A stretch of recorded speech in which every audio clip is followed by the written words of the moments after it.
My mind is still buzzing from this fascinating conversation I just had with Trevor Beckham on marketing to one of the most underrated communities, gamers.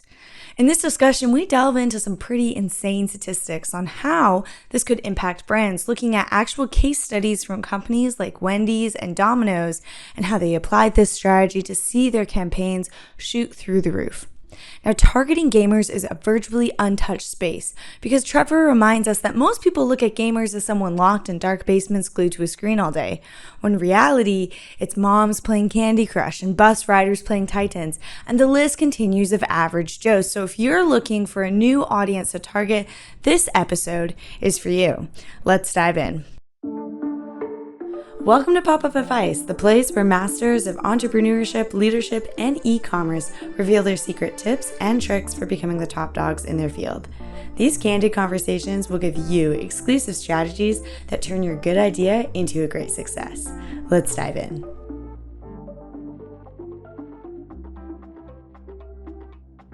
Trevor, maybe for those who aren't familiar with who you are and what you do, you could just give us a quick little recap there. Yeah, for sure. So I'd say howdy to the listeners. I'm Trevor, or TJ. I am the owner of marketinggamers.com, which is a resource to help marketers understand who gamers are, where they're active, and how they can leverage the gaming community. The big thing is it's focused on non-gaming brands. So there's a huge opportunity in gaming, and in my life as a PR/digital marketer, I saw a lot of brands were kind of just leaving gaming in the dust and not leveraging just this massive audience. So I decided that there needs to be some place people can go who either don't know a lot about gaming or know nothing, can go and learn about it, how they can do it, how brands are successfully doing it. So I created Marketing to Gamers. That is terrific. And so obviously I get the sense that you're a huge advocate for marketing to gamers right now. Can you share some of those statistics in your own experience so that the audience can kind of understand the value of tapping into this audience? The biggest stat I will always say, and of course it varies country to country, it's just the amount of gamers. So like the Entertainment Software Association in America, the 2020 report listed that 64% of Americans are gamers. So with I think it's 330 some odd million people, that's hundreds of millions of gamers in just America. I know in Canada, our ESA reported 61%. In the UK, they've reported 54%. So the amount of people around the world are in the billions playing video games. So that's just a huge amount of people who are active in this space, playing games on consoles, computers, phones, and a lot of the time they're left untapped. Those are some huge numbers. That is very significant. I think that goes right over a lot of our heads to even think about just an industry that huge. And so what would you say are some of the distinct differences of the gaming community versus, let's say, just like another random collection of people? Demographically, there is no difference. So like going back to some of the reports and stats I was talking about, a lot of the countries are reporting that there's a 50-50 split in gender. The average age of gamers in most of these are around 35 to 44. 31% have kids. Like there is a huge amount of people who are outside of this like stereotype of nerds in basements that are active in the gaming community. So I really push for people to realize that anyone who's playing a video game will be looking for clothes to buy, plumbers to fix things, groceries to buy. So demographically, there's nothing. That said, it's a very vocal community and a very passionate community. So if you come in to it in an inauthentic or cringy way, you're going to get called out on it in an instant. But on the flip side, if you do it right, they'll embrace you. Like Wendy's is a great example. Yeah, maybe we could actually go into that. So what strategies would you actually recommend and have you seen successful for targeting the gamers? And like you said, maybe we could talk about the Wendy's case here. Yeah, so there's quite a few options. And one of the things we do highlight on the website is some case studies that we get that showcase success, not just visually, but the metrics behind it. So Wendy's and Fortnite is a great example where during the pandemic, they went onto Fortnite and found a character that looked like Wendy and went around to different locations in the game and were destroying freezers because Wendy's burgers are never frozen. And so they were streaming this on Twitch and had quite a huge audience. I don't have the specific stats in front of me right now, It's on the Marketing to Gamers website, though. But they saw huge success, and it's actually one of the top visited pages on the site. Some other examples like Pride, when the pandemic started, Animal Crossing was huge. So the Pride Festival, knowing that the pandemic couldn't take place, they actually looked to do a virtual Pride. So they created a Pride Island. They had influencers visit the island and celebrate who they are. And there's like a terrific just amount of UGC content around this festival. And it was an awesome way to activate in the space with tools that are already out there. They weren't reinventing the wheel. That said, kind of looking at like specific ways I'd recommend targeting it to gamers. There's two that I would push for overall. One is the programmatic route, to leverage in-game advertising. So when gamers are engaged in a game, like if you ever played Candy Crush and those ads will come up between levels, having your brand show up in those ads while people are looking at their phone in this engaged state, is a great opportunity to get in front of gamers. The other one that I personally am a huge fan of is social. There's a lot of opportunities to engage with gamers on social media during like key moments or when big games launch. So for example, I think it was Elden Ring, that was it. That was last year, but Elden Ring was huge. It was a cultural moment. It made millions and millions in days. Getting in on that conversation, have your brand engage with folks about it, create a meme around it. We've seen a lot of brands do this, like Domino's Pizza UK did a hilarious meme around E3 and Halo when folks were making fun of it for its graphics. And it got in and had great success with this. So it's a great opportunity to not spend a lot of money upfront. You'll need to do the time to just make sure you're doing it authentically. But social is a great way to kind of engage at moments you want to engage with. Yeah, well, that just segues so perfectly into one of my next questions is why, were these, in your own opinion, why do you think that these brands had so much success in their initiatives? Is there a certain lingo that they need to use? You mentioned timing, obviously platforms, social, as you said, but I didn't know if there was like more in that or. Yeah, so there's a ton of reasons that these could exist. I think the two biggest that I would boil it down to is timing and approach. Timing in how they engage with users. So like gaming is very focused on the moment. Like people are engaged when they're talking about it, when they're playing these games. You have this opportunity of reaching them while they're at their most engaged. So actually a great example is doing that programmatic display I was talking about earlier. Gameloft, who's one of the world's largest mobile game developers, recently released a white paper on marketing ROI in gaming. And they said that they've seen 1.9 times higher engagement rate versus mobile, web, and desktop. So they are a lot more engaged in the moment during that those in-game mobile ads.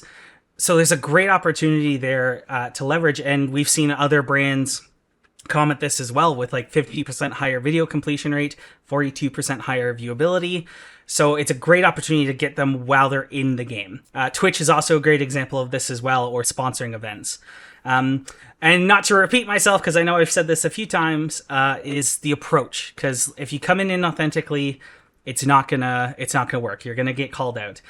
So just make sure you take that authentic approach and take your time. If you're interested in it, do a bit of research, just like as you should when you're entering any new space or targeting any new demographic. Just take your time, and if you do that, you can really see a lot of success. I always kind of like to look back. I don't know the name of it, but that auto body shop in Florida, who did like Maxwell in the Sky, that cat dancing in the sky on TikTok. It blew up and was huge. And it had no relevance to automotive whatsoever. But they had an authentic content people loved, and they've seen a huge spike in engagement. So I think like gaming's an opportunity for that. So like if a plumber wanted to go on Twitch and stream a plumbing game, which those exist, that's an opportunity for them, like, they're not relevant in gaming, to get in on there. So in your opinion, there's no specific niche that would benefit from this? You think across the board that targeting to gamers has benefit for the marketing team?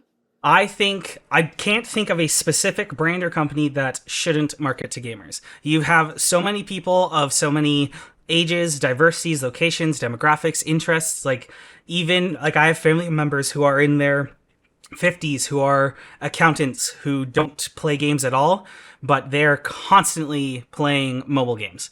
A lot of people think it's just people on PCs with consoles, but there's so much more.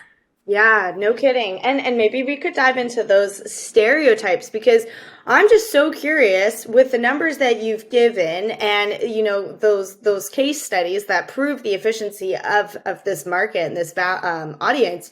Why do you think gamers have been left out of the conversation? I mean, they're a massive industry. So do you have any speculation into why that might be, or any stereotypes that need to be kind of gone away with? So I think gamers are the biggest reason that's been left out, because it's a stereotype that in itself has changed, but also kind of rewritten itself, and gone back to the basics. And when I think of gamers, they think of like the people in the basements, like in dark rooms, just playing games all hours of the night. But in reality, it's definitely not that case. But it's the vocal minority. When you see games and see things like Sonic where people are up in arms, that's what you see, is the people who are sitting there shouting. But you see that with every community. The vocal minority is the one you see most, and I think just the gaming one kind of shies brands away from it. Sadly, it's a problem that with like in the age of social media that we live in, it's not going to go away for gaming or any community. But I think it's really a chance for brands to just push back and remember, for every like single gamer that's like yelling on Twitter, there are dozens who aren't, that are just playing their games. That is such a good point. And I think we see that, like you said, in every community, in every industry. This is not exclusive to gamers. So that is such a valid point. And with numbers like that, it's like, well, even if there's a handful of people, you're still only tapping into a very minor percentage there. And so, Trevor, because you are just a walking, talking machine on this and have just such a wealth of knowledge, I'm so curious if you could leave one piece of advice, and let's say specific to e-commerce brands trying to market to gamers, what would it be and why? Well, I'm gonna take your one and raise you to two. So I think the first would be just, when it comes to gamers and what do you think of it, like, look to who you know. Like, do you know kids who love Minecraft? Is your mother addicted to Marvel Snap like mine? Like, all these people are gamers. Like, a gamer doesn't have to be someone in the basement. Like, there's so many. So just when you think of gamers, just don't think of that stereotype. Kind of look beyond it. All it takes is a person in a game. The second one I would say is have fun with it. In the end, gaming's about fun. Telling like heart-wrenching stories, action-packed experiences and stuff like that. So it's key that like when you take this approach, like, yes, do your due diligence, make sure you look into what you're talking about, be authentic with it, but have fun. Because in the end, if you don't find your content fun, no one else is going to. And if you're not having fun with it, why are you doing it? Because you won't see as much success with content that you're just throwing out there for the sake of throwing it out there. So if you think there's an opportunity here, take your time, have fun with it, and just enjoy the game and the gaming space. There's a great amount of people here who will love your brand and be loyal with your brand. Just do it right, have fun. Awesome. Well, Trevor, I really appreciate your time today. For those who are hoping to connect with you, hear more about you, and maybe tap into the genius that you have here in this industry, what's the best way for them to connect with you? Yeah, so I think the best way would just be going to marketingtogamers.com. That's marketingtogamers.com. Though you'll still get there if you put the number 2 as well. You can also follow us on social, on Instagram, TikTok, and Twitter at Market2Gamers. And Facebook and LinkedIn at Marketing to Gamers. And you'll find, again, case studies like we talked about here with Pride and Wendy's, blog posts talking about ongoings, and some statistics that you can find helpful for all brands. And we're looking to constantly add stats and updates for various countries on how gamers are active in that community as official outlets release that information, so brands can easily access this.